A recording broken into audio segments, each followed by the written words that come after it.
Salah. Hey, Brianna, can you hear us all right? Good morning. Good morning. Anybody else on Zoom? I guess not. Okay. Meeting calling to order at 8:35. Why don't we go around the table and introduce ourselves? My name is Bob Canberra. I'm the chairperson, citizen chairperson for this commission. I'm AJ Miller. I'm with the Canby Police Department on the traffic unit.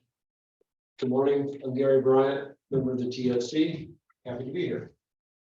Tracy Ansley, City Council President, liaison to this commission. Jerry Nelson, City of Canby.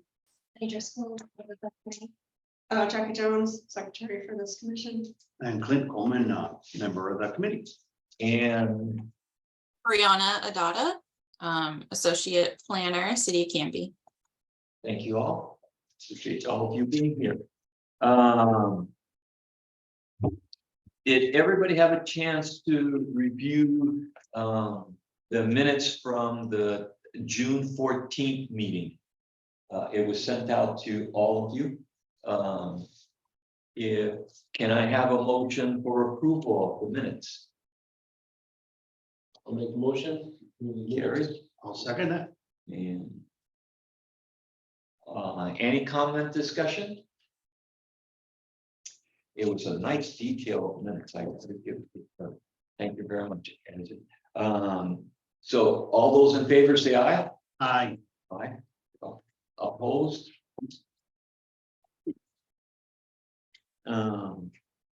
We had two people listed on our citizen input, Bruce Pitzer. And we will take up his discussion of his issue in under old business. He is the signal light at 13th and Ivy. And then Kelsey Greer is a person who wanted to discuss the traffic down in that area right below the police department in Cedar area. And part of that is that we were waiting for traffic speed data on the public works. Unfortunately, we could not get it in time. So I've told Kelsey that we're gonna push this discussion out till next month. And I'll work with Spencer to get that data. I know he said he put up the cameras, but he wasn't able to get the data to me in time for me to get it ready. Of course, Ben should bit off more than he Yeah. can do lately. Yeah, you know, and that's why I thought, you know, instead of having the discussion going on, we just delay it out. And I was fine with Kelsey because she couldn't make this meeting anyway. So it worked out well. So we will deal with that whole discussion next time. Old business. I'm just gonna keep going down the agenda. But one of the things that isn't on old business that we should at least touch on was the closure of Highway 99 in the railroad tracks. That just happened and it's reopened. Any points? I did drive by it yesterday. You know, they seem to have done a good job. The road is smooth, the new tracks are in, there's concrete there. So I don't know how, any other discussion point? Ride's nice. Yeah, I think it's really a pleasant thing to drive over compared to what it was. They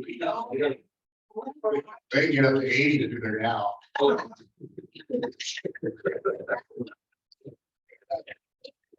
Okay, that's like, record, right? We improve the roll and increase the speed. Can I ask a question though, Bob? Can't get out of it, yes. Will there be like, 'cause that was kind of a segment you did, and I like the way that was done for a manageable time. Will there be another segment? Will you do it with all of 99 that way, where you have another segment? Yeah, it'll be, once, right now, they're working on all the storm. They're working with all the utility providers. They realize that they got to redo all the storm systems. So now we have utility conflicts. So we have to go out there, identify all our power, water, sewer, storm, move all of our stuff if it's in the way. They'll get that in, and then they're gonna do, it's gonna be all night work. And they're gonna pay for there all the way down to Burke Parkway. Okay, so would that answer your question, Clint? Well, yeah, pretty good, but I was gonna ask, so would you guess the next segment would be from Pine up to Ivy? I don't know what their order will be. It'll be. I'm not sure on the timing of what they're gonna pay first or how they're gonna do that. We're still hoping to get to it late Yeah. this summer. They're still hoping to do some work It's on this. I was just checking my emails because I emailed them again twice for a schedule because Eileen was asking. And they just keep dodging the question, but right now they're still on schedule. The only reason I ask is because I'm concerned about eventually Knight Bridge is gonna come up again. And I need to ask those guys at the county what the new timetable is, because remember, the bridge closure was put off for a year, which is about due. And it's next summer. And so I'm just concerned that, we dodged the bullet with 99 work and the bridge last. And so now we're, Watch what's going on, Bob. I think we're 99 to be ahead of them. okay, it's It's gonna just be the done. timing and the way it's going by the time they get all that out to bid and all that stuff, but that's my goal. I talked to some of the guys with Kenny Excavating and they were under the understanding that it was gonna start up this fall. Okay, The paving and stuff. Yeah, They're not yep. gonna have it done by November, like, 5. If they get all the underground and they start back up paving and they might if they get it fall, but I don't see it happening. Can they pave when it's wet? Just not cold? It just needs to be, the ideal with ODOT spec is 50 degrees and rising. So if they get down below that, then they gotta make a judgment call if they want to risk paving with the cold. and they won't do the bridge. I was under the impression they won't be doing the bridge until summertime. I mean, when the water goes down.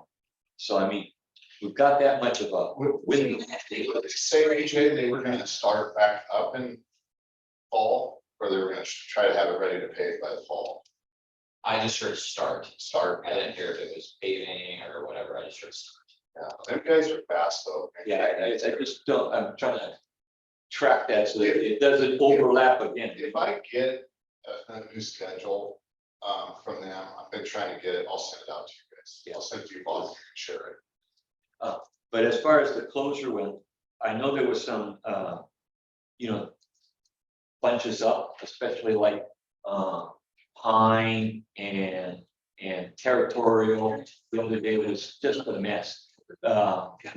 People were trying to filter all over, and if they were trying to get out on Territorial, there's a short light there for that turning, I mean, that relative.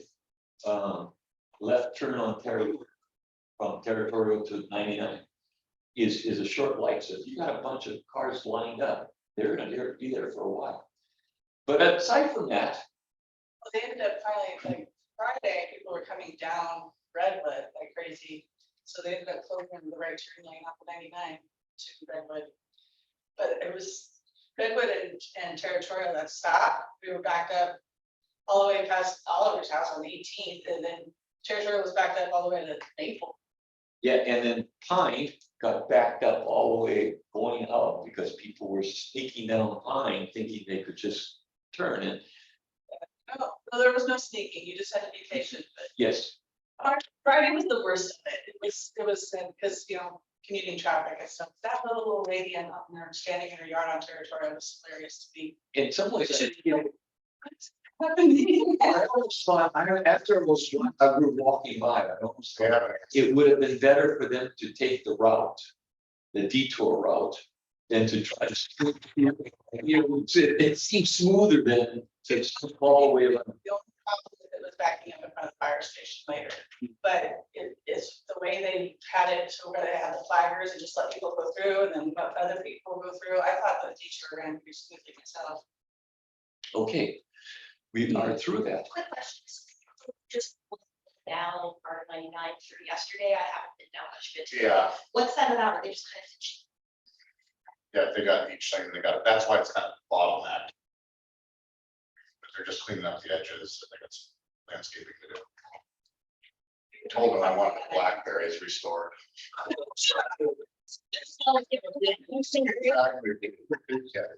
All righty, so we're going down the list of the old business, Cedar and speeding at North Cedar and Third, that's Kelsey's one, we'll discuss, have that on the agenda for next time.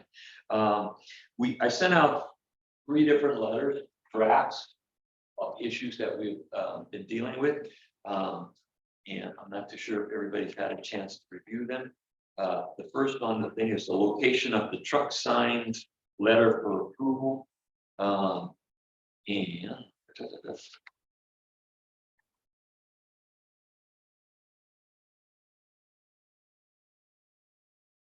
okay.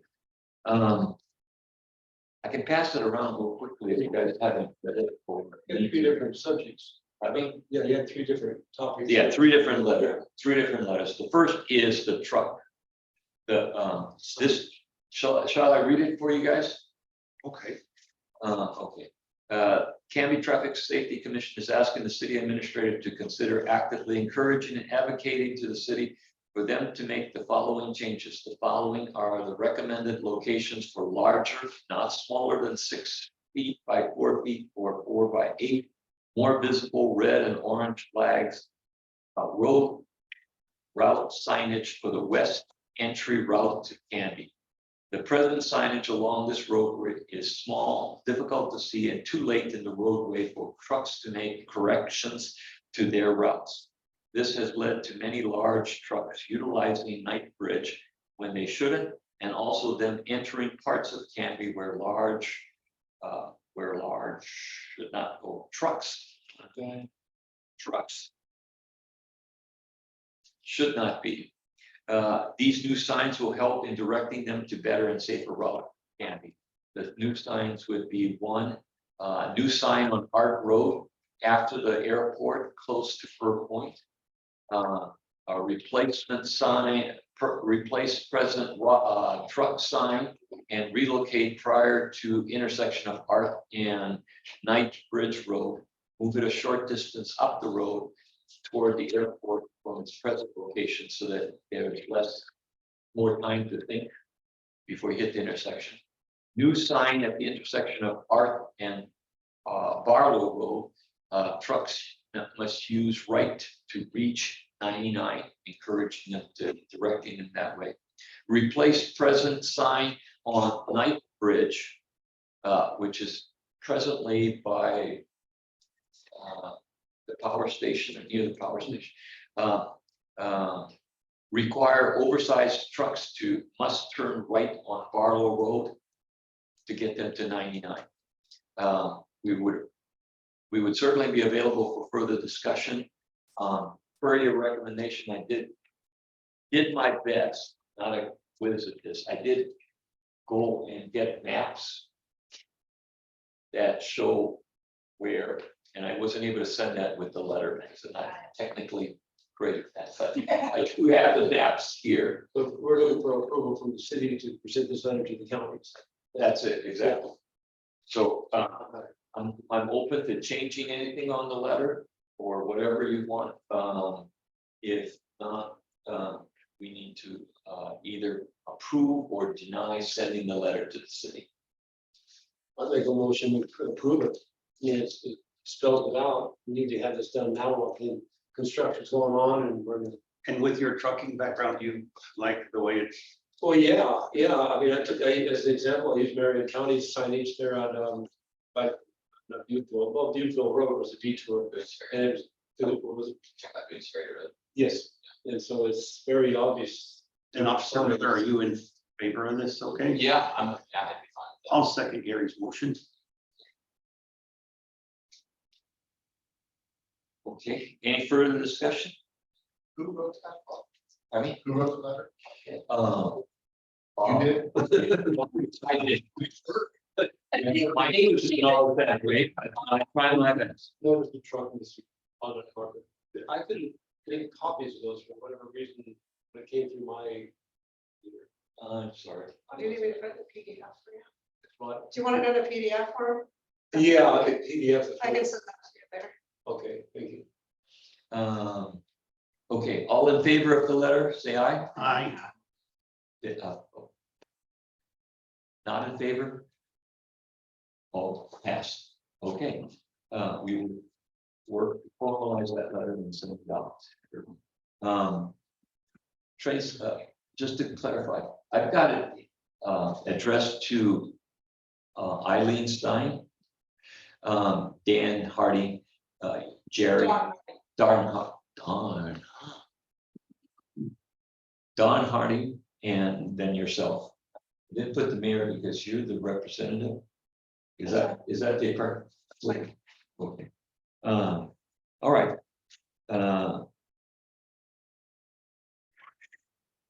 Radar presentation, we don't have that on because Eric's not here, but I know Officer Miller has some important stuff that he wants to share with it's on this thing.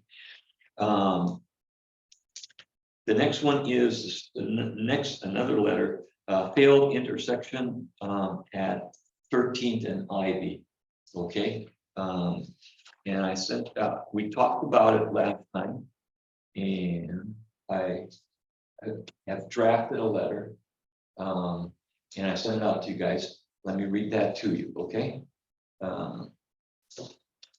Canby Traffic Safety Committee asked the city administrator and city council to consider actively encouraging Clackamas County to change the current traffic light control pattern at the intersection of South 13th Street and South Ivy to include a dedicated left turn off 13th onto South Ivy Street.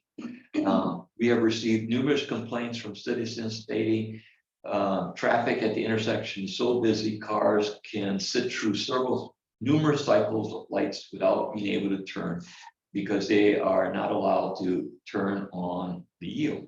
This has resulted in not only traffic flow being delayed, but drivers finding alternative routes through neighborhood streets to avoid this intersection. This has resulted in complaints of speeding and heavy traffic by neighborhood citizens due to this diversion to the neighborhood streets because of the failure at the intersection. A recent email to the Traffic Safety Commission provides a complete picture of the issue. It states, can you request a review of the current traffic light control at the intersection of 13th and South Ivy? The lights to make a left turn off 13th Street onto South Ivy are set up with a yield to oncoming traffic instead of a dedicated turn. In the afternoon traffic, the amount of oncoming traffic gets so busy that a left turn from 13 to travel south on Ivy is nearly impossible to make. I've literally set through 3 cycles of lights with one car able to make the turn doing each cycle. The intersection needs to be reprogrammed to allow the left turn traffic, a dedicated turn, without having to yield to oncoming traffic. The bottleneck has become so frustrating that I've begun driving through the Toffee Farm residential streets to avoid the light. This situation has a long history of being set aside because of past traffic studies indicated it was not a serious enough problem. With the significant new development in the area, the time is now to advocate for a change in the intersection signal pattern. I would certainly be available for further discussion. Quick question, are people having a hard time taking a left turn off of 13th North Ivy as well? Yes. We need to address it as turn left off of 13th onto Ivy, regardless of if it's north or south. If you're on 13th, heading south, or one turn south, that's addressed by this letter. If you're on 13th and you want to turn left to the north onto Ivy, that's also. Especially with during the school year when there's like 100 buses. Oh, so, And pedestrian. Pedestrian. okay, so they're coming out 13 They're going and that they want to go north. So there's no dedicated turn lane on that way too. Yeah, Oh, I don't think there is any. There is. Yeah, yeah, there is a dedicated, right? there is. I move we approve the letter with those revisions. Okay, so you think, well, okay, there is no dedicated, Going east and west, there is not. okay, But But there if is you're one. going north, I believe I know for a fact, if you're going north on Ivy up to 13th, there There's is a dedicated left to go by, like in front of Hope Village. okay. And then if you're going, I can't remember if you're going south on Ivy at 13th, if there is, I believe there is. Okay, so that's- in effect, what we need is on up 13, you need to have a dedicated to turn the two left Is that big Yeah. deal? Each with- Deal, coming traffic, so thing. Okay, we'll change. I don't know. What is it like going south, Jerry? It's exactly the same, isn't it? So left turn, yeah, it's the same exact thing on both. All right. I will- But then, yeah, if we go back into the intersection and look at south, It's exactly the same. turn to the left there, so we're looking at. So that, south. that's a. That one does have it, so it's just our east needs to be improved, right? Yes, correct. It's just these, it's just this, each of these that I need to have. Each side. needs- Each side, yeah, they're both exactly the same. Yep. Now, Jerry, from your experience. I just wanted to clarify something in my mind. Ivy is about, it will someday be turned over to the city, right? It's right now, we have an IGA that council approved that we have maintenance authority of it and all signing authority, but it's still a county road. When the Ivy Street project is finished, we take over ownership all the way from 99 to the bridge. And So yes, it'll all be ours. And when is that projected roughly to be? It's supposed to go out to bid this fall for construction, but we're having problems with underground power, getting materials for the materials for undergrounding all the overhead power is 2 years out. Okay, So we're ready to put it out to bid to do it, but the overhead underground power is the problem. so what we're talking about is there could be as much as 2 years out. 3 years it'll be ours completely. Okay. So Whether we like it or not, I'm pretty sure that it will end up being ours and that project just goes from 99 to 11. But that signal is technically ours. So, but we have an IGA with the county to do the maintenance on it. So any work to be done with that, we'd have to go through Clackamas County. So this letter is great because if it does, if Eileen, because it's gonna be sent to Eileen, right? And then she can give me direction to go work with Clackamas County, to see what it takes to put in a protective. What I was trying to do is I kept telling planning, when that corner lot develops. Yes, I wanted to make development. With it, so the city didn't have to burden the cost, but it sounds like it's getting so bad, we can't wait. Yeah. And we don't have anything on the horizon for that corner, do you think? Brianna, is there anything? Coming up for, is it Marquee or what was that called? It was a The retirement, memory care facility. yeah, Mhm. is that on hold still, or? Do you know? They have until the end of the month to submit their site plan. So, Okay. yeah, we're not sure, And they but help. the transportation impacts for that development were analyzed back in 2020 when that was approved. And so they'll just have to pay the SDCs that are associated with that. Yeah, and that's what I want to work with, if that does go, even if they don't pay for it, we get the real estate if we need, because I believe to do it, we gotta move that signal. But I talked to Carl, he does all the signal stuff for us, they maintain our signals we have, well, 2 now, I think. it's just a busy, it is one of them. I would drive that way home, Bob, for my commute, if that was a protected terminal. But I get hung up there too, when I'm going home at 5 o'clock, it's a couple cycles to get through there. And then it makes it dangerous, because you're trying to rush in between cars. Yeah. It's a good priority, it really is. It's a good- We got a motion on the floor to approve that. Yeah. Well, All those in favor? there wasn't a second. Oh, Oh, I'm sorry. yeah. Oh, Yeah, he needs to put all that in the who made the motion? I did, Gary, okay. with the revisions of the east and west. And who's Jenny? All those in favor, say aye. Aye. Opposed? Bless you guys. All right, last one, last letter.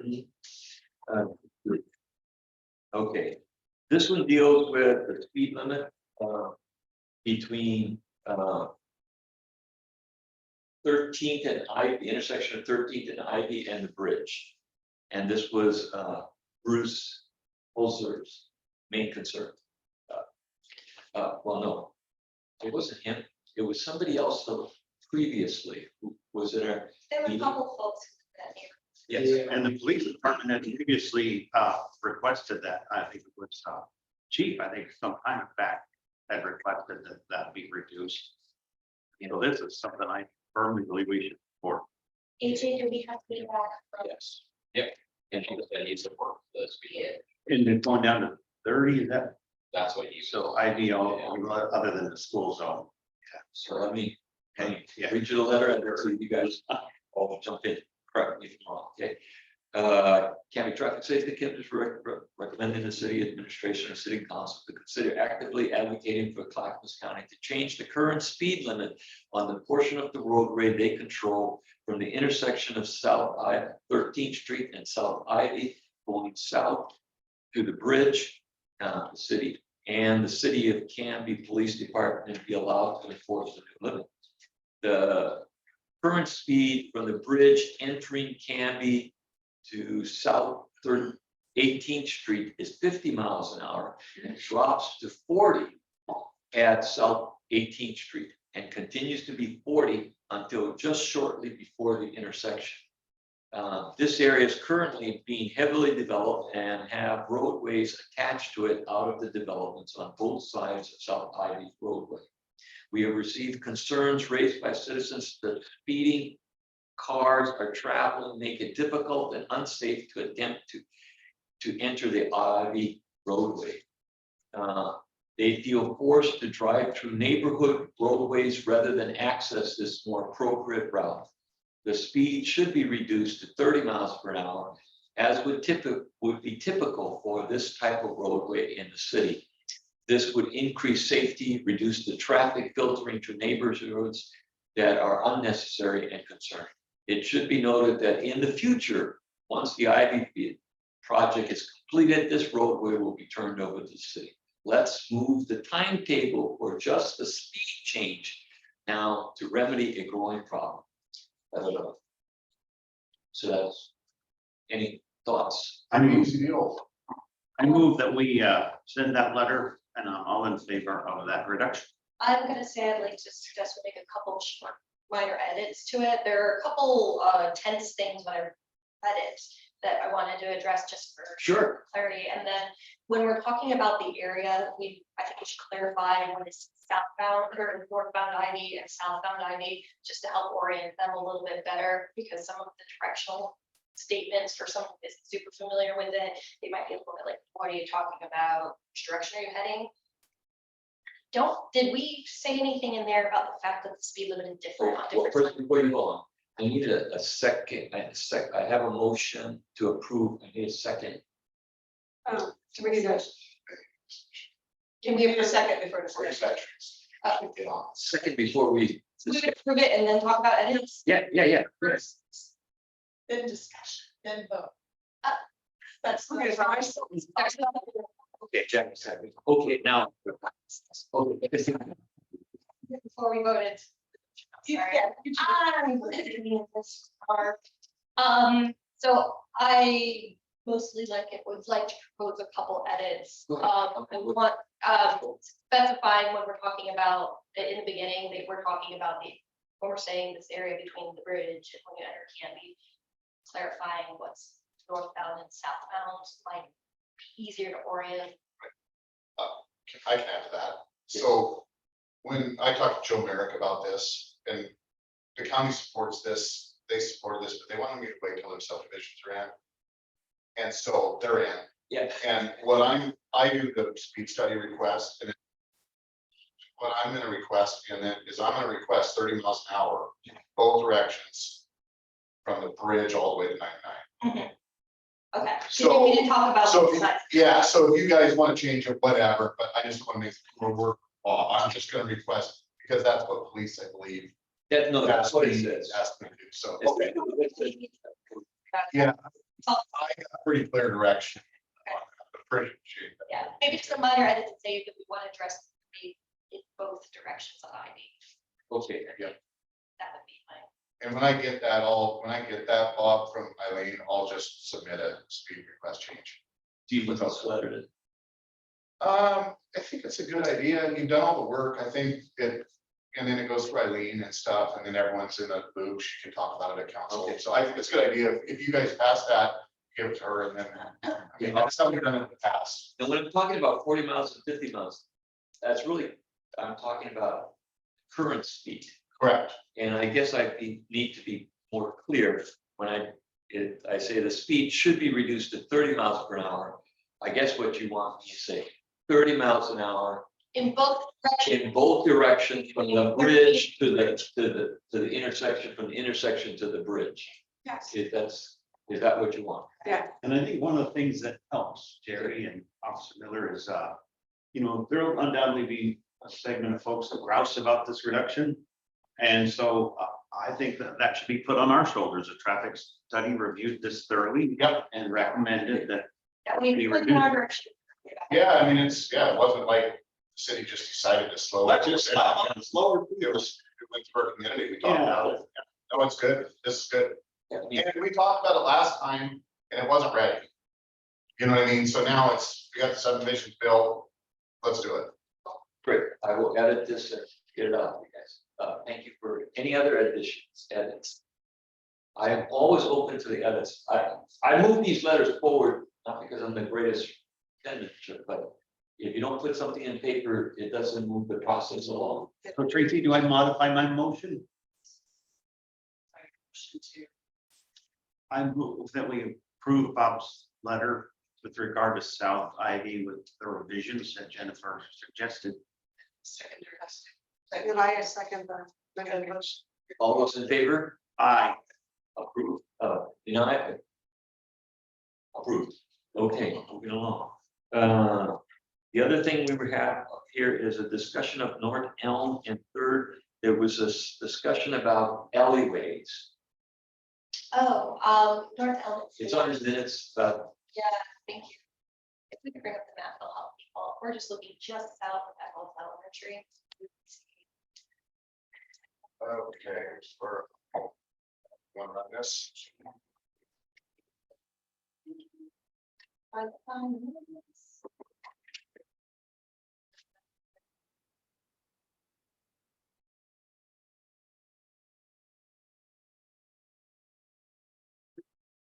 Okay, so can everybody see this little?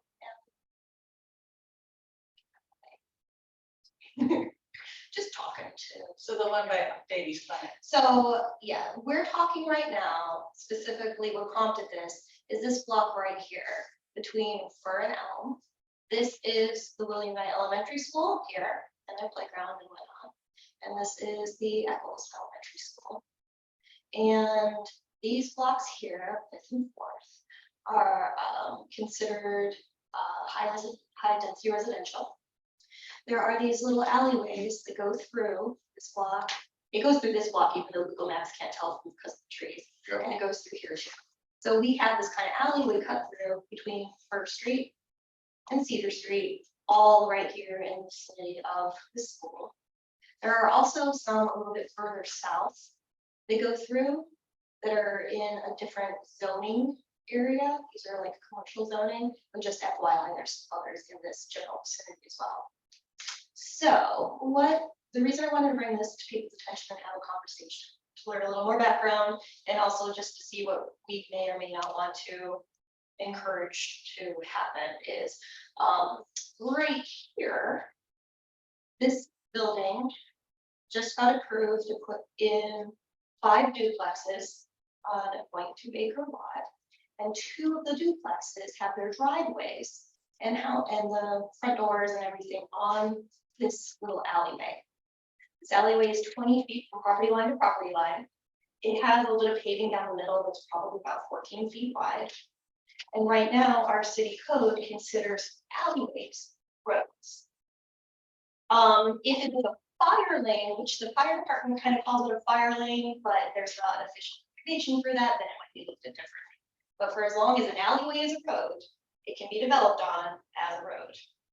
The project that had to get approved is going to improve the alleyway, but then their neighbors are going to have erosion and flooding on the other sides of the roads that didn't get financed. And my biggest concern about this is just how narrow the turn is onto and off of these alleyways.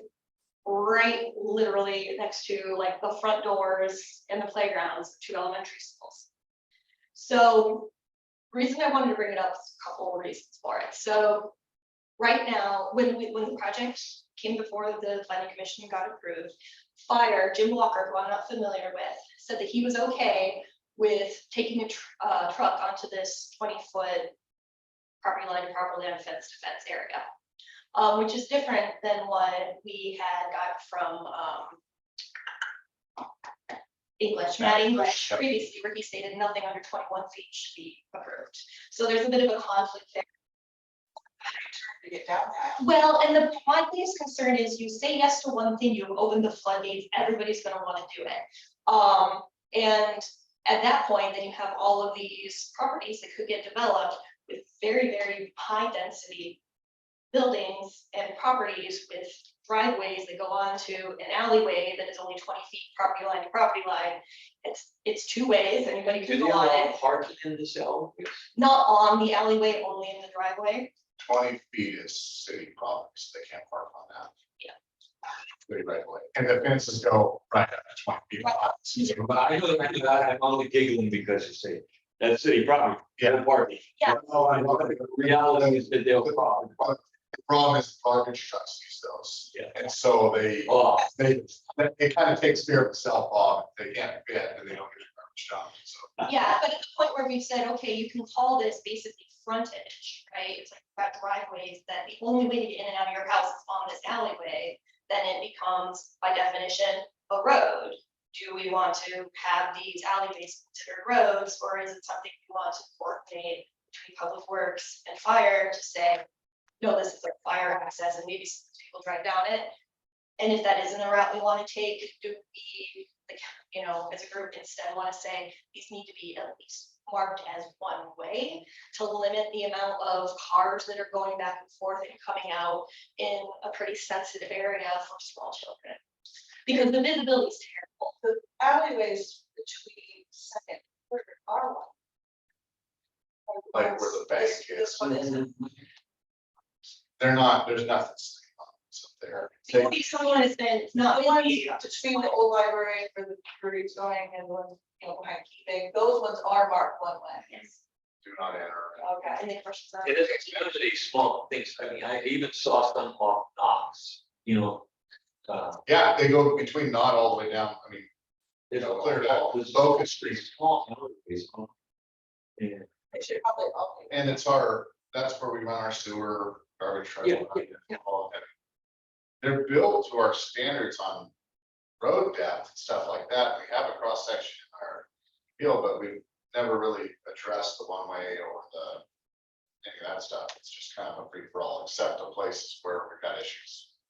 Do you have any feelings about it having all of the housing frontage built on it or road? Because as is right now, any and all of those lots can do the same thing. So, yeah. I had a long conversation with developers, I wanted to do half street improvement, and you go out and look at it, it's the same thing, because drainage issues, you have got to rip the whole thing out, and that's where. It's just a kind of deal, and we've actually talked about it at council here recently quite a bit on redoing the alleyways. So it's kind of new, it's kind of a new deal.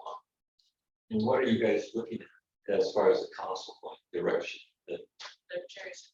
Yeah, we threw some urban renewal projects out there, and redoing the alleyways was one of them, going through and putting drainage in, redoing them and all that, that was an option. And we kind of just we're trying to figure out what to do with that remaining urban renewal money, and that was an option.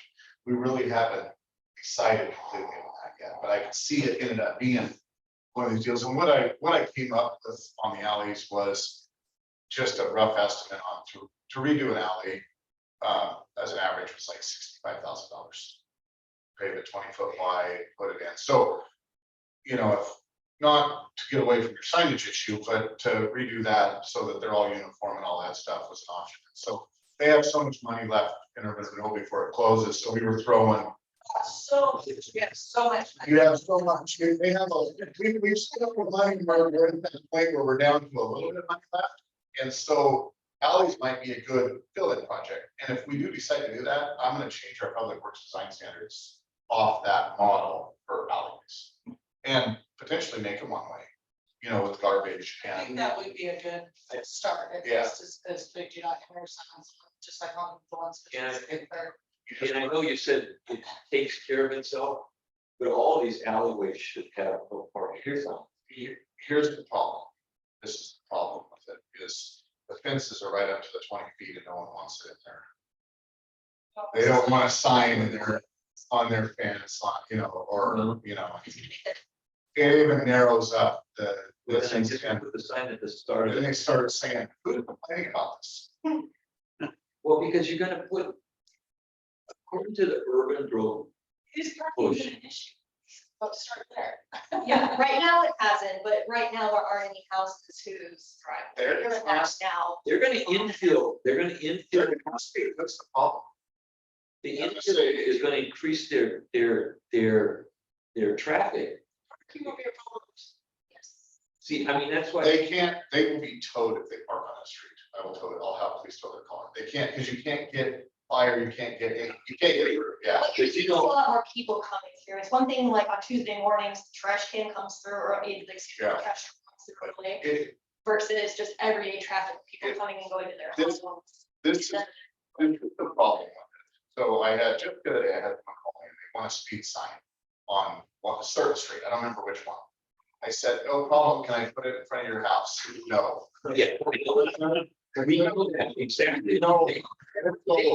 One baker, you were gonna do something and one person didn't want their house. But like, I just haven't heard complaints yet. And Yeah. I don't Yeah, think it's a while. yeah, Now that the floodgates are open, Yeah. there are gonna be more and more projects that come through that are going to be designed the same standard, that an alleyway is considered a road, and therefore we're designing it for this to be one and only entrance to properties that are gonna be very, very dense as well. Planning commission, the big signage is a condition of It's a approval. condition of See, approval that's- to say that you can't park on it. Well, Yeah. signage should have been included as. that's a good idea. I mean, that could be something. Alleyways are a new, One of the conditions was to improve it, and that's kind of what prompted me to speak to, wanted to check in with you about it, Yeah. because now we've improved this little chunk in front of one lot, and It- then everything drains off of it screwed up drainage. and causes problems, because it's not street. it's not Parking street. will be a problem. Oh, yeah. It will be a problem. We've seen this all over the city. When you Yeah, go to parking will be a problem. Yeah, they're gonna park all over around Fourth Avenue in front of all the other people. They're gonna park in front of the school. Yep. But if they park in the alley, they have to be towed. It blocks the alley. Well, for a visibility concern, like when you're coming, if you go between Fir and Elm.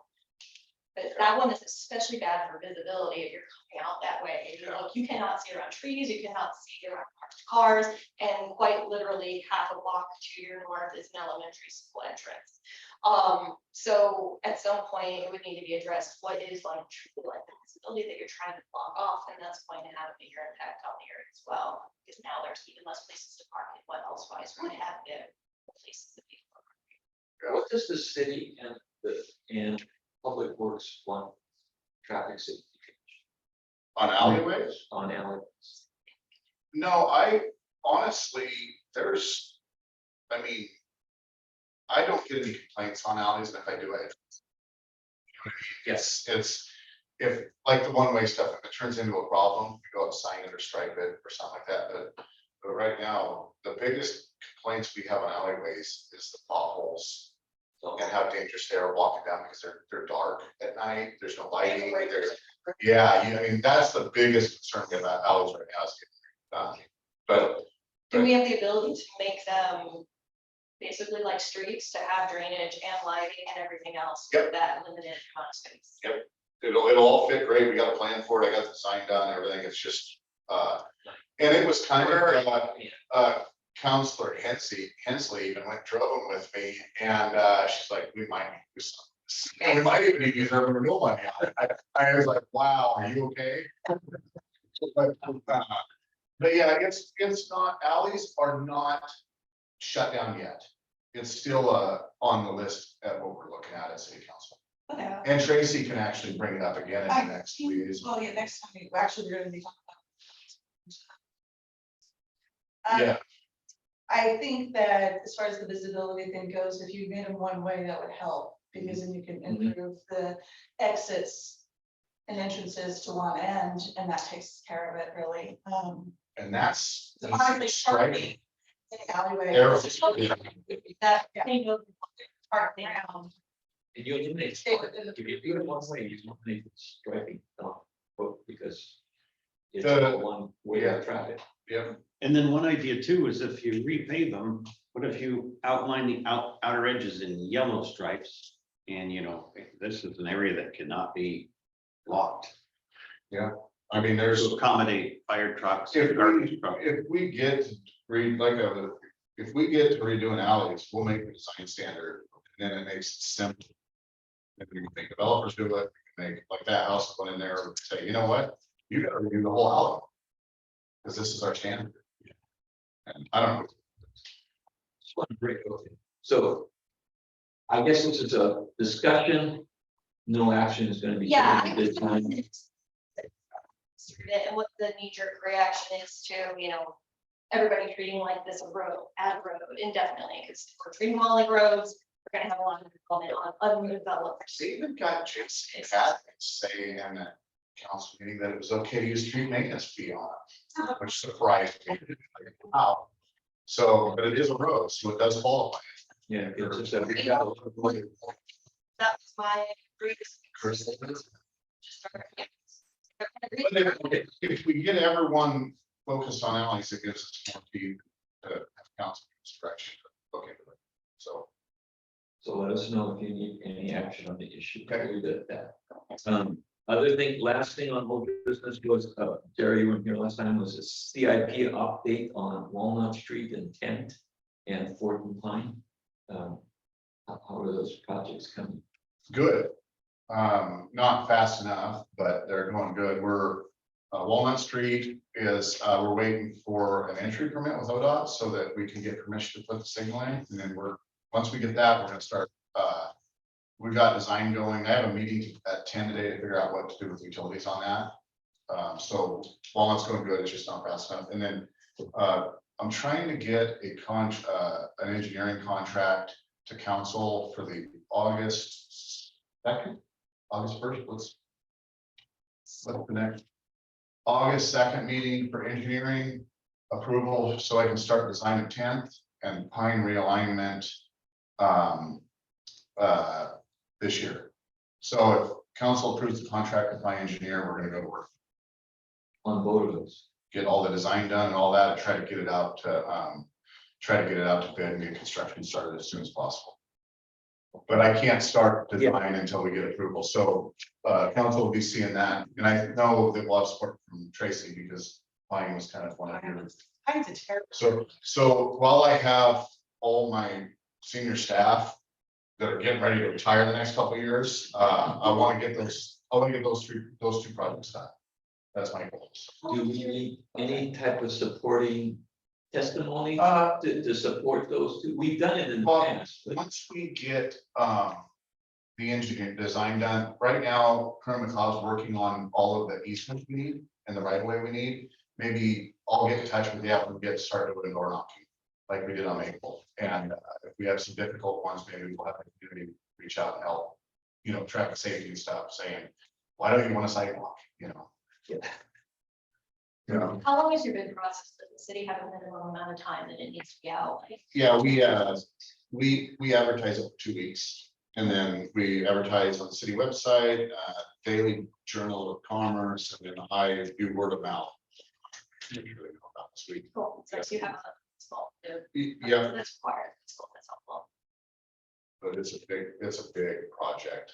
We're all kind of like. It's a big project. That I realize it's gonna be tough. 10th is just 10th side every day, like, I don't know, anyone look at Locust? I am, You happy with it? it is Yeah. very Oh, nice. Good job. It's only one small quirk. There's a car parked on South Locust Street, where the bump out is. You know, Yeah. And it caused a visibility issue. well, you know, you know where that, there's a bump out on the farms, the fairground side. Yeah, I guess, I don't know if it was the tree or they refused to, they didn't want their trees cut down, and so so they lost their parking. they lost their park, but they're still parking there. Yeah. So there's a car now, so what it does is. Are they parked on the compound? Yes. It won't show it on here. Yeah, I almost know it, but there's a yellow car now parked on the bump out. I mean, he already has 3 cars, junk cars parked inside the bump out. But he put a yellow car parked, so what it does is it permanently reduces that road even further. With the bump out, you know, with the bump out, you still can get 2 cars through, but now. You're almost, No, I was gonna suggest it under my thing that it almost needs a yellow painting over there. well, we might have to, or I could talk to them, I know. It's like, So why are you didn't want this, we told you you're losing your parking, why are you I lost parking? work. Yeah, you lost your parking, and they got plenty of room parking. And I don't know, So he's occupied all his, but he put a fork now. They're just junk cars, so like they don't, they're just kind of like, you know. Ford cars. if you see stuff like that, Bob, you can always tell me, go talk to them too. Okay, And then if you tell them if you're gonna continue to park, you're gonna force my public works team to have to paint it, because. it's a nice road. You've Yeah. Done a great job. And the sidewalk is really great. We use it a lot, to get down. And so, thank you. Any other discussion on the old business? What was I missed like the end discussion on that, are we painting the curb or you're gonna talk? Well, I think I'm gonna talk to them, ask them why they're doing that, they know it's parking, but I think we're gonna end up having to paint it. Would you pay the tickets happen? Yeah. It's like, Yeah, and they're gonna, cars gonna get hit, I don't understand, you know. you know, and the guy on the other side has a right to park, so they park. So now you're down to just one lane of traffic. I mean, one car. And so everybody's stopping to get through. So I mean, it's like, duh.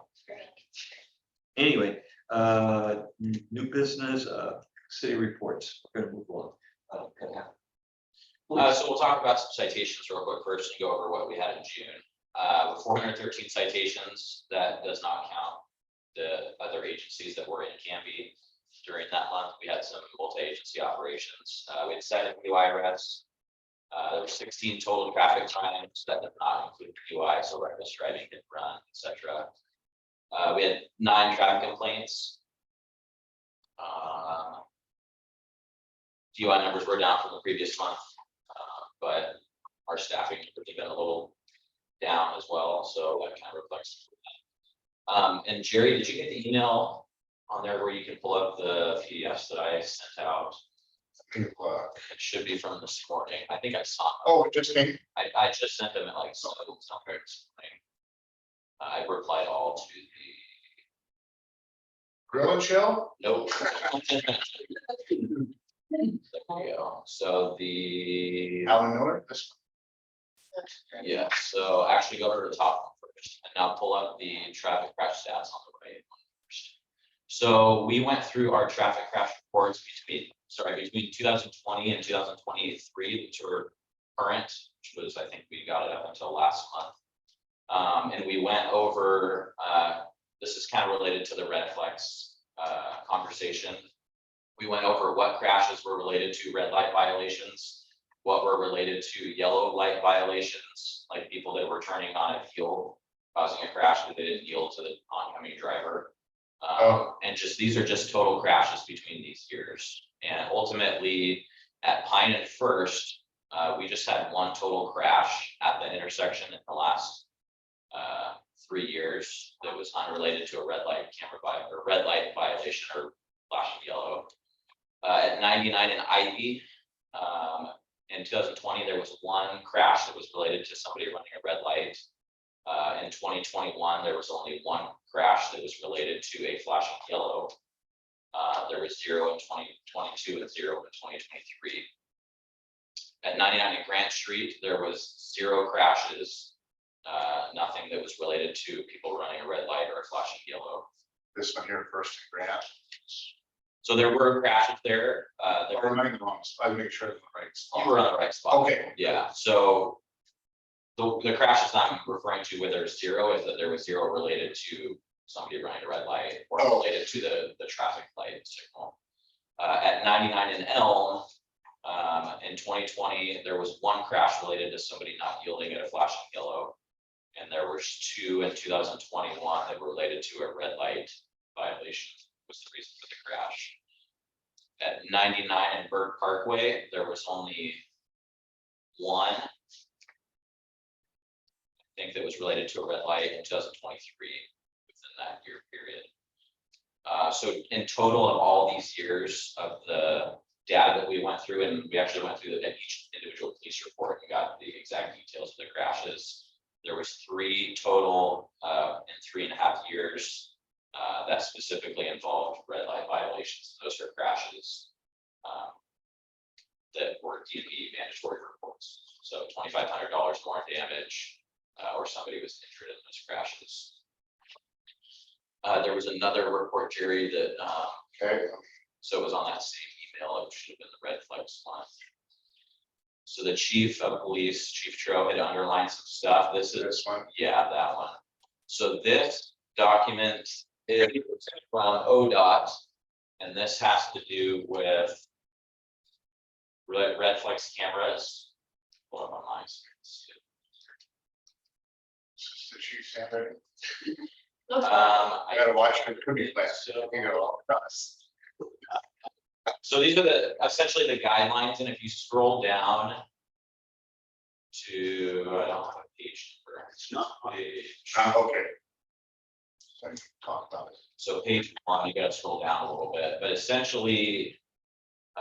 They're saying that they should only be installed after other means have failed to solve the problem.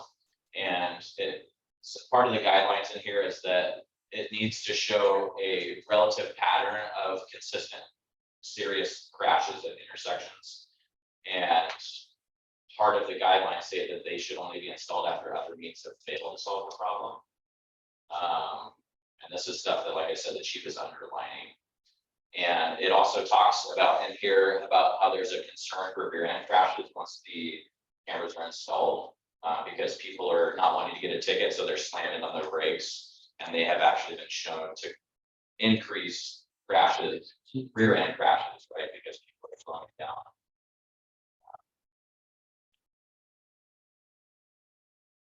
It talks about an engineering plan for the highway and the intersections, and ultimately it has to be approved by ODOT, right? And ODOT is specifically looking for crashes. They're looking at the crash data, how many serious crashes, how many injury crashes, right?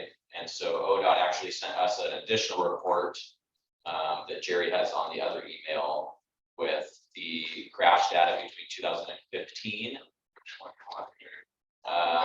That is going to be, I wouldn't even open that one. That's just going to show one crash on it.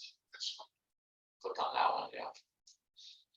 So this is just a little map that ODOT sent us that has pretty much all the dots are where all the crashes were located and can be between 2015 and 2020. And I think on the top left, Jerry, you're gonna see like the dots, K through O. I think K is gonna be a fatal crash.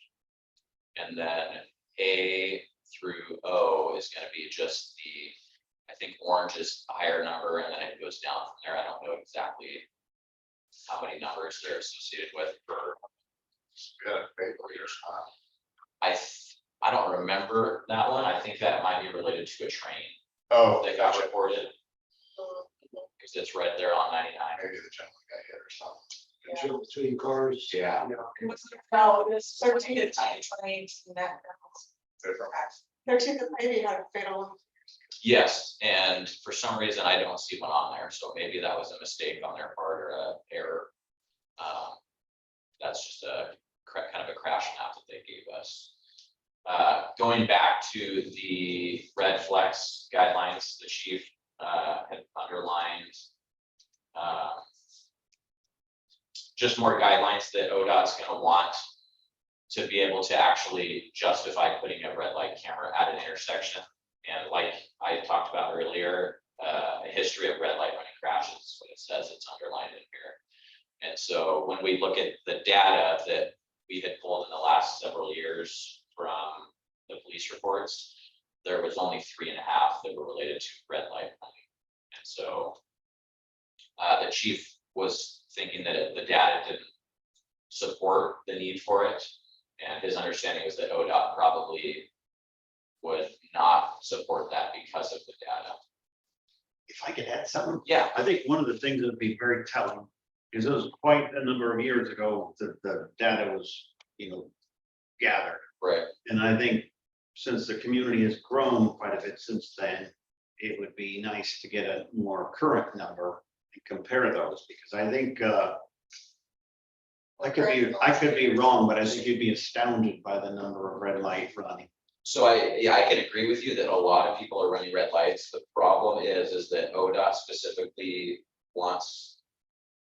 Doesn't want them to be a problem, but there needs to be a significant crash problem at a certain intersection for them to be able to justify, right? And so also the guidelines in here say that there needs to be, if there is a problem, you need to try additional things to solve the problem before we go to a red light camera, right? There's no doubt that people run red lights every day. It's just that ODOT is specifically looking for crashes. And Somebody needs to die. That's a- Sorry. It is, yeah. I mean, we run the same problem when we talked about that left turns out of the car 7-Eleven in the car. wash and everything. They spin all their preventive work around, there has to be enough crashes. And I understand with it, and I appreciate all the hard work that you guys got together, staff. I'm gonna spend some time with digest it all. But I get this initial gut reaction every time the main criteria is crashes, But when I know, like, from your experience and from tickets, that there are people rapidly driving through red lights. But we're not gonna take that into account. We're gonna wait till they start killing each other. And then we'll, That's how my dad would say, hey, this changed because so many people died right here. right, I mean, that's the dilemma. I mean, and I understand the study about people getting Unfortunately. Yeah. rear-ended. I mean, they're great. Which comes down to, obey the damn law. right. Yellow doesn't mean go faster. Right. Yellow means slow down or caution, what I mean? Yeah, I think I could add one last quick thing. When we moved into a home off Territorial in North Vine in 2005, there wasn't yet a light at 99 and Territorial. And I think due to the crash data and lives lost, that justified putting a light. Right. I used to cross that on the way to work. Yeah. So I appreciate all your work. Yeah, I mean, yeah. I don't know if you're not interested. Oh, yeah, no, so yeah, I just was gonna talk about the engineering study that as well. It says right up there for crash history. They, like I said, they are just looking at crashes and yeah. So That's just, I don't know what to do with that. That my dilemma is, I want to prevent crashes. At the same time, I'm supposed to wait till there's more crashes to be able to implement some change. With the That's change the- the state made recently and said that cities don't have to go through that same approval process that they did in the past, that you could just install it if you want to, is the ODOT approval still required? yeah, I think in this case, because it's on Highway 99. And it technically is ODOT's highway, it's part of the city. Gotcha. If it was on a different city street like Territorial or something, then that might be the case, but. Can I ask two? But the other thing, my understanding with the legislation, all that did was prior to this, cities had to get legislative approval. They actually had to get their names added by state law. This eliminated that step that you have to go to get state approval. You can now implement it in the city, but I think the officer is you still have to follow ODOT's rules when you do it on ODOT street. And Jerry, if you could pull up that last document on Yeah. it was the PDF one, I know you gotta go. Oops. Sorry, That's all right. I'm in the wrong. Now I closed out. So. Officer Miller, do you know if like, the citations that the police department writes, would you say that the majority of those are from people that live in our zip code or not necessarily? It just depends. There are a few, but there are a lot of people. It depends on the time of day. Yeah. So if it's at night. Sometimes you get a lot of people that are traveling to work, they work graveyard or night shift, but for the most part, it's a lot of people commuting to work through town. And this one or the next one down? The next one. And then the last question is, do you know if your department supports? Yeah, Does your department support stoplight and 99 and South End Road? that would be state police, or that would be ODOT. I don't have an opinion from anybody from my agency. This is showing all the crashes, fatals and injury crashes. And you can scroll down as well, and it kind of talks about how many were at each intersection between 2015 and 2020. Number of crashes, how many were minor, property damage, etc. And then it just kind of gives you some pie charts about days of the week, time of day, what the weather conditions were like. Why was the cutoff 2020 and not 21 or 2? I'm not sure. I think the chief asked the region one person from ODOT to give us the data. I think they had data up until 2020. I think it takes a few years for them to get the current data. So I think that's the most current data that they have right now. I'm sure COVID made it. Well, I think probably slowed some things down because there's so many fewer people on the road. Let thank Officer Miller and also Chief for all their efforts in getting the data. Please take a time to review the email and to digest all this information, and let's have well, hopefully Eric will be back next time. Working also on this project, and we can have a further discussion. How's that? Yeah. Sounds good. Thank you Thank very you very much. much. All right, moving on. Anything else? I had a question just about how the city works for the funding. So how does the police force get funded in Canby? Is it like part of the taxes, is it part of the overall budget every year? Do you guys have that? Any other thing, Officer Miller? No, I can comment on yesterday. We had arraignments for traffic court yesterday, and there was probably over 100 people on the docket. And so it was pretty busy yesterday. So we're issuing quite a few citations and holding people accountable. So. Thank you. So, I yeah. saw it. So- Thank you. I'm sorry we spent so much time. Oh, Do you like having court at?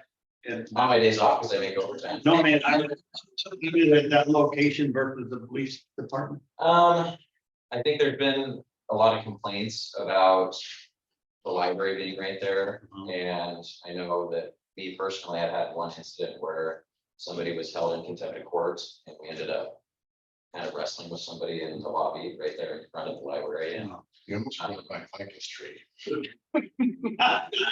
I watched that whole thing, man. My hat's off to you. That was a big guy.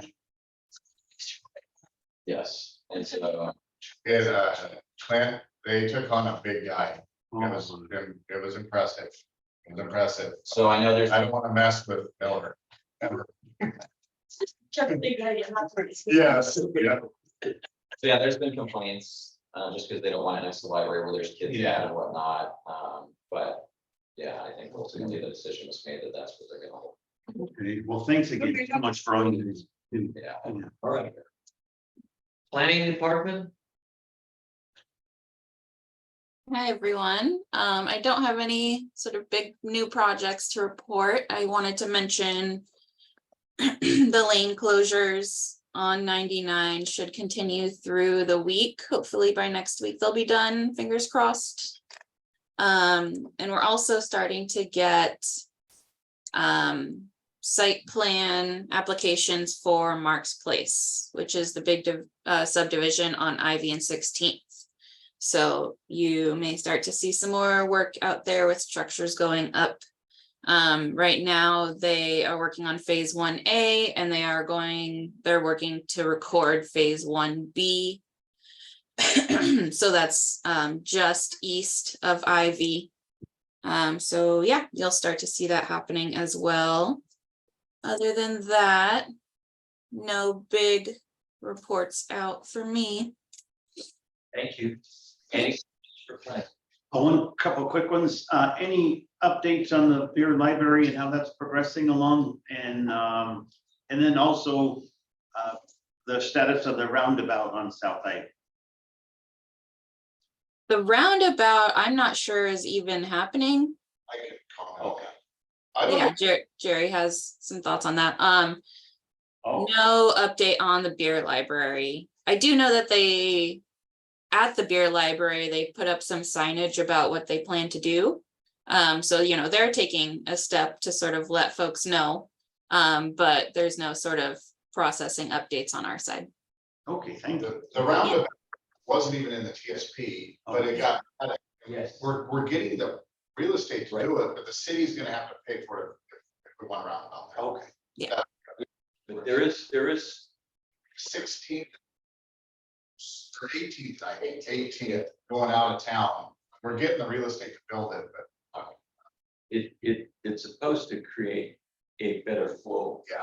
So that the traffic can. it will be built someday. For sure, it'll go in someday, but, If that's 5 years from now or. or whatever. 20, yeah. We're all retired.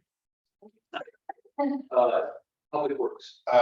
Quick one, I already went over the projects, all the projects going on. I did meet with Don Hardy and DKS Engineering, had some conversations. Even brought up the right turns, no left turn, no right turn onlys off of First. It doesn't seem like we're gonna be able to sign it that way, guys. So that's wrong. I did talk to him though about Ivy Street and like the Ace Glass property. If we ever were somehow able to purchase that or something, would that help the intersection? And I got a big no on that.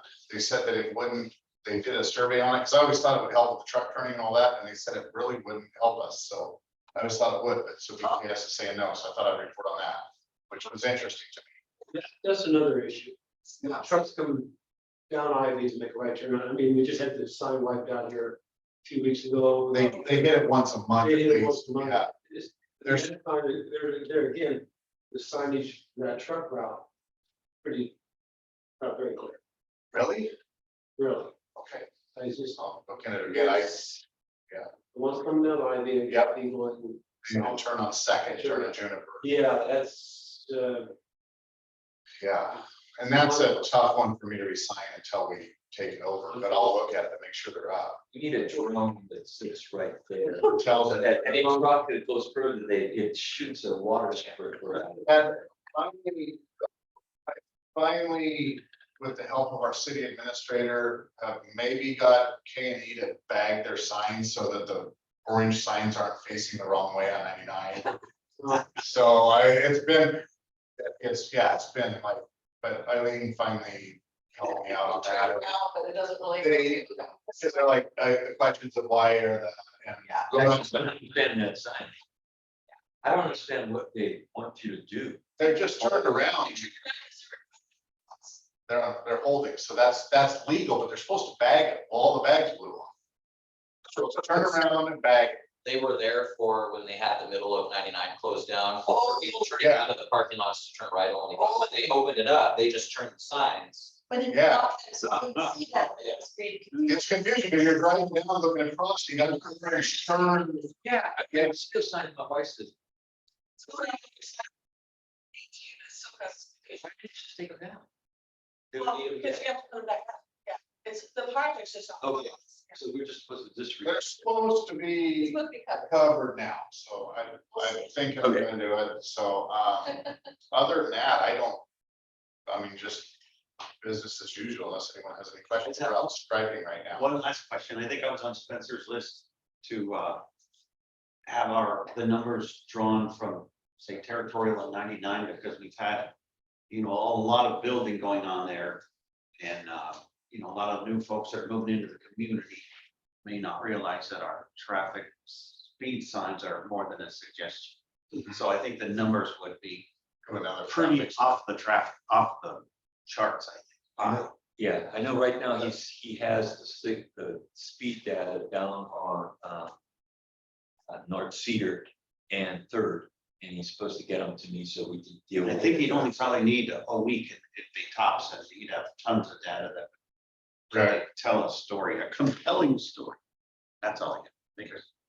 Yeah, the other thing that regarding public works with parks, the Night Bridge, the county park down past Night Bridge right there. Yep. 2 weeks ago, before 4th of July, they hadn't opened up the parking area. They still had the concrete barriers in place. So 4th of July, we parked on both sides of that roadway, and it was just dangerous because narrowed the roadway and little kids were crossing the streets and everything, on that roadway. So I had called the county twice. Nobody called me back, but miraculously, and maybe that was just a plan, they did move the concrete barriers right after 4th of July weekend and opened up the parking area. Now, I don't know what their plan is, but, and I know that's not, We don't know either. but it is a traffic problem. It sits right outside of us and it creates a real Same with Goods Bridge. And there's tons of trash. They do terrible management of that park. We called and complained about that yesterday, and through the fire chief's name around, and they said they'd get on it, so see. I mean, If someone starts out on fire, that's. I just thought I'd tell you that we should all pay attention to that. And I know they might have closed it with anticipating that they were gonna do the bridge work, but they never opened that back up. Yeah, I thought I heard they didn't have enough staff to be able That's- to maintain it. that was what I was told too. Well, that's. I mean, whether Oh, it's yeah. or not, it's still an issue. Yeah, Yeah, still their property, they need. they need to do something about it, because that is well used, very well used place. The only other thing I had, Bob, I think, is we just put on our city Facebook post and on the city website, we're doing a survey for building a park on North Locust, the Auburn Farms Park. So not really a lot to do with traffic study, but it's a survey out there. I'm excited to get to be a part of building a park. So that's out there. So think about it for traffic safety stuff. We added that crosswalk over there. We're kind of anticipating that. So And they should really think about giving that park to the city, our Parks Department. Do you think they'd even accept it? they'll tell you, give us more employees. And it's a general fund issue. Funding all of that. So they're gonna create a HRA funded park. Locust. No, it's gonna be a city park. Ah, Clint's talking about the one, I think, out at Knight's Bridge. Yeah. Yeah, okay. we promised them a park in 2006, we just never got around. So what kind of park are you gonna give them? Like, how much land, how much? There's, if you want to look at it afterwards, it's kind of up there, it's a couple acres, and I got some white drawings, and it's just a long, if you ever been to Locust, South Locust Park? Yeah. It's similar to that, it's long and narrow, and it's gonna be shelters, parking, stuff, so just traffic safety, keep in mind that, for that area, there's gonna be kids, it's mainly for, it's to support that Auburn Farm subdivision. That there's gonna be parking. There's gonna be a pretty good size parking lot, I think adequate. It'll be similar to the size of the Locust Street or Legacy Park. parking Okay, lot. because Locust doesn't have it. They have to park, yeah, exactly, yeah. But when you guys, Where that's gonna be located. if you go down Territorial, take a right on Locust, go past that new dog subdivision that's on the left, you'll see kind of a strip of land that's on the farm. Right, okay. Yeah, and that's kind of a couple different renderings. There's a parking lot up there on the right. So, Are these two different iterations? and neither one of those are the ones we're using, because I didn't like. So the third one, my parks chair has, so I'll get it back up so we can go. That's kind of it, unless you guys had any questions. Thank you very much. Yeah, city council? I really don't have anything to report, but I'll be glad to ask any questions. Well, I always have a question. Could you, sorry, do you have any updates on city manager or city attorney? Is there position occupied or is it? Eileen Stein is our interim city administrator, and we are talking with a recruiter about a permanent position. And we have contracted, or we're, I guess, extended our contract with the attorney firm that we've been using alongside of Joe. So his last days, we'll just be with them until we contract him in. Are you able to say, is he moving on to another city? Or? He hasn't really got his future plans, so. It's kind of, that's, so I don't know. Well, thanks for all you guys do for us. Appreciate it. Are you interested in any of the positions? No, I'm. Be good at it. Amazing. Very Moving on to Gary? No, I think everything's been brought up that we're all concerned about. All right. Clint? I'm exhausted on my. Yeah.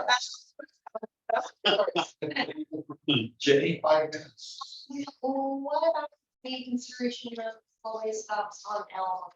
Now, going through second, third, fourth, where all of the trucks go and people have a hard time crossing east-west. So I brought it up a couple months ago, to look at Elm Street on the north side of town, where it crosses at like first, second, third, and fourth. It's not a four-way stop. I think the first a four-way stop, and Grant is definitely a four-way stop all the way through, and Holly and Is that Ivy. like the church? Second is second, the last time I checked, that second and maybe third was a problem because of stacking on the railroad, but I don't know about fourth. Fourth doesn't have as much traffic. so It's we can third, take off. second. See across four, like just to see like if people are coming. It's not as busy necessarily because it's a little more spread out, but it's really difficult to see. That's a bad, that one there, where it needs to be addressed in the TSB. It is a bad, it has been for 20 years. I've Yeah. cared about that Elm intersection. and- It's been bad forever. Yeah.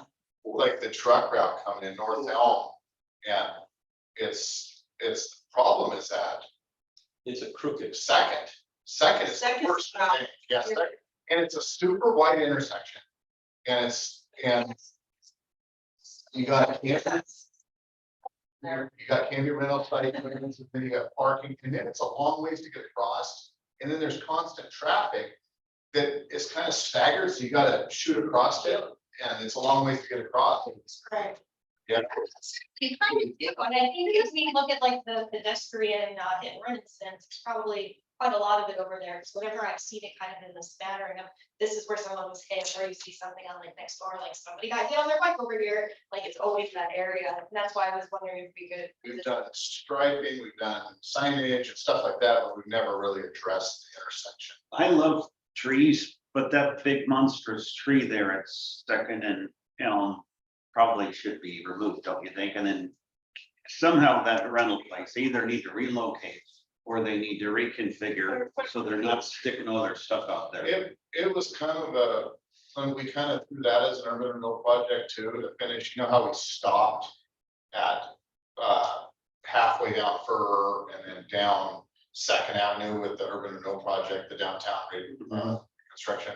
We brought that up as a project to take it all the way to Elm and put the diagonal parking on, clean up Canby Reynolds issues and stuff. So that's another project that we are actually looking at.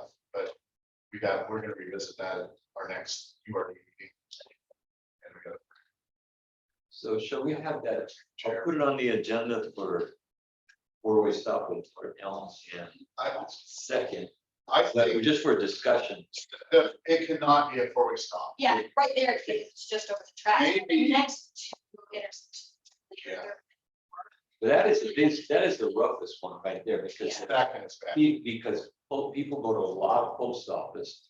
And so that's, It it's coming, the main route out of that big subdivision down in North Cedar area. So I mean, you know, you got traffic. Can we coming. make it a one-way? I'll do it. Like do a couple one-ways. Yeah, Do it one way, so it needs to be south. I got one, I gotta go to my next. Okay, It's one of my streets. and Jackie, And you, will you guys leave this? yes, we'll leave it up. Or, okay. Thanks, Jerry. Yeah, thanks, you guys. Good seeing all of you. You too. I just had a couple things about the house during there.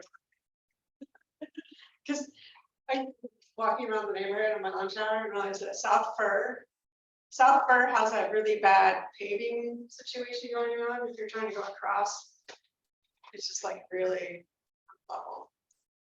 So the paving is, it isn't that it's paving, it's. It needs to be, needs to I don't be- know when the streets can be repaved, it needs to be addressed at some point. It's completely like it's like walking an unstable or unlevel road. Because you're on the crosswalk, so it's not like you have a sidewalk. And it's for a while. For in 13. And then, thank you, Officer Miller, the police department. I didn't see people actually getting pulled over on Southwest 13th. We saw it. So it's always interesting when you're like, oh. Because people have been, I think it seems to be a thing when people see that sign that tells you how fast you're going. It seems like some people in the neighborhood like. Yeah, so I've actually seen people go as fast as 35 to 40. Because I'll just sit there and go, wow, okay. So I think Spencer was gonna be checking the data on that. Or putting one of those, the ones where people can't see how fast, but school's out, so it's gotten a little better.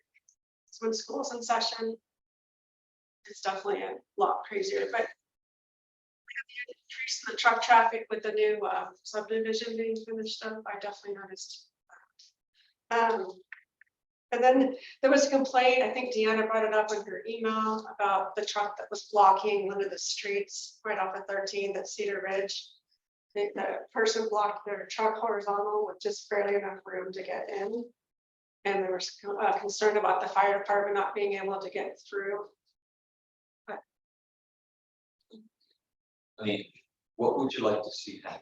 I'm just relaying the complaint that someone, I guess Deanna had a complaint, I'm not sure whether it's Cedar Ridge that needs to address it, because I think it's a private road. But that, Yeah, so people need to, when they see these kinds of odd situations, they need to either report it to the police. it's always on the weekend. You know, or they need to. If they're have a. Private HMO, they need to have the car towed. Yeah. You know, I mean, I think I'm glad that the Canby Park is getting back for the parking will be improved on that situation, because that's somebody's. Yeah. Canby Community Park, over there by City Hall.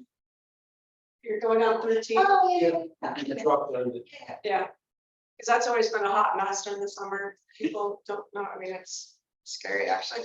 And just normal speeding, running through stop signs, and all the normal things. I think that's all I have. yeah, I'm gonna take that. I'll talk with the inspector about. There's the cars that Third Street and Knox, right across by the. Come out of this parking lot.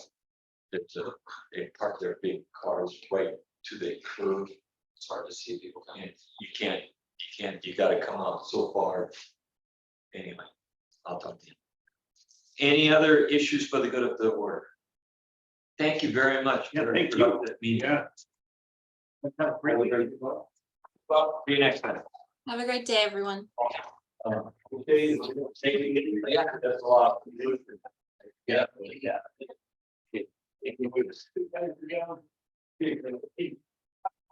I won't be here Well, yes, in Iowa.